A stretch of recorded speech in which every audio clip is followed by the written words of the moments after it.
Chancellor, there was an expectation that these would not be good figures, that they'd show a flat economy. They actually show it shrinking by 0.3%. You must be very disappointed with that.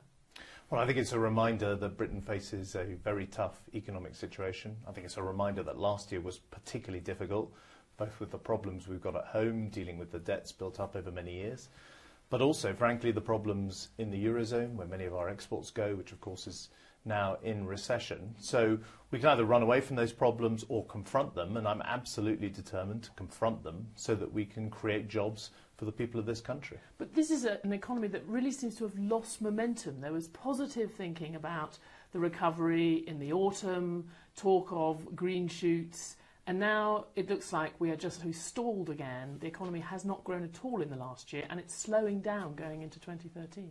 Well, we do have these huge problems in our economy, dealing with the debts, also dealing with a very unbalanced economy, an economy that was not exporting enough to countries like China and India. And we've had, in addition, alongside that, the problems last year of a real financial risk that the European banking system could collapse. And that, of course, had a huge impact on sentiment. So, we have, of course, had to deal with that as well. But I'm making no excuses. We've got to confront these problems. We can't run away from them. And the way you confront them is get the British economy into a state where we are exporting more, where we're connected with the growing markets in the world, where our businesses are competitive, and jobs go on being created. Do you, isn't Nick Clegg right that Alistair Darling, he and you all got it wrong in suggesting that capital investment should be cut so radically in 2010, 2011? And that just seems to, he has now said that that was a mistake. Well, what Nick Clegg has said is that capital investment is important, and I agree with that, which is why we have added £20 billion of capital investment to our plans over the last couple of years. But you can only do that if you've convinced the world that you can pay your way, that investors have confidence in the UK. We've got that confidence, we've got a plan that is credible, but we've also had the flexibility to add to that plan. So we're now spending more on roads and railways and the like than in the good years when we should have been investing in our economy. So I'm absolutely clear that is part of the solution, but it's not the only part of the solution. But it was part of the problem, though. I mean, there has been, you say it's important, most of the reduction in the deficit you've achieved so far has been from cuts in capital investment. Now, that was in the old Labour plans as well, but Nick Clegg has said in terms that he thinks probably that was a mistake.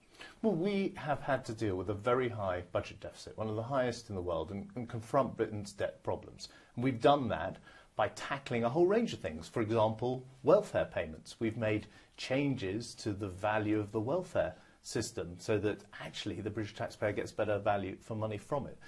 That is an example that by doing that, we've also been able to increase spending on roads and railways and broadband networks and energy, all the things that actually the British economy needs for the future. You will find me in full agreement that this country has been spending too much on welfare and not enough on the essential economic infrastructure to make this a competitive economy in the future. And that is changing under this government. We are now spending on that infrastructure. Just interesting you say that, because one of the things you've always said about the flexibility of your programme is that you're allowing, in the jargon, the automatic stabilisers to operate. So when the economy disappoints, you allow borrowing to go up, and that's something the International Monetary Fund has said was very important. And yet you have now cut benefits, the real level of benefits, over the next few years. Doesn't that rather go against that? I mean, aren't benefits one of the ways that insulates the economy from these kind of downturns, even if it does push up borrowing?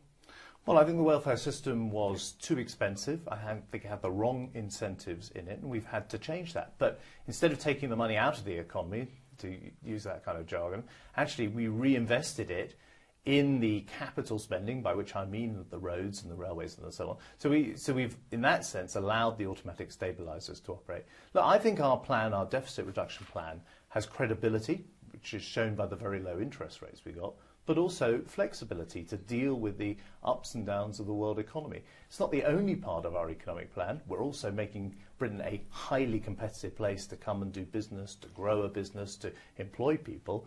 And one of the striking things this week, alongside these GDP numbers, is that unemployment has fallen again, and we've got actually the fastest rate of job creation for 20 years. So businesses are able to hire people, and I think for people watching at home, that's incredibly important. Finally, you're going to follow the IMF's advice. The chief economist of the International Monetary Fund said you should be rethinking your austerity plans for this year at the time of the budget. Look, I think we've got the right deficit reduction plan. We've got the right plans to make our economy more competitive. And I note another former chief economist at the IMF, Ken Rogoff, was telling us only last night here that Britain's got the right approach. So you're going to get different views amongst economists. But you have cited the IMF. You can't now cherry-pick among the different IMF people that you want to cite. The IMF chief economist is saying you need to rethink for the March budget. The IMF say very clearly this week that countries with high deficits, and that includes Britain, need to have steady and sustainable deficit reduction plans. They said you should scale back your plans if the economy still was not gaining momentum now. It is not gaining momentum. Well, I would say the test is this. Do people look at Britain and say this is a good place to invest? I think they do. Do people look at Britain and say this is a place where businesses can grow and create jobs? They can see those jobs being created. And above all, do they see Britain as one of these countries, among many who face problems, who are actually confronting those problems? And we are confronting those problems and will continue to do so.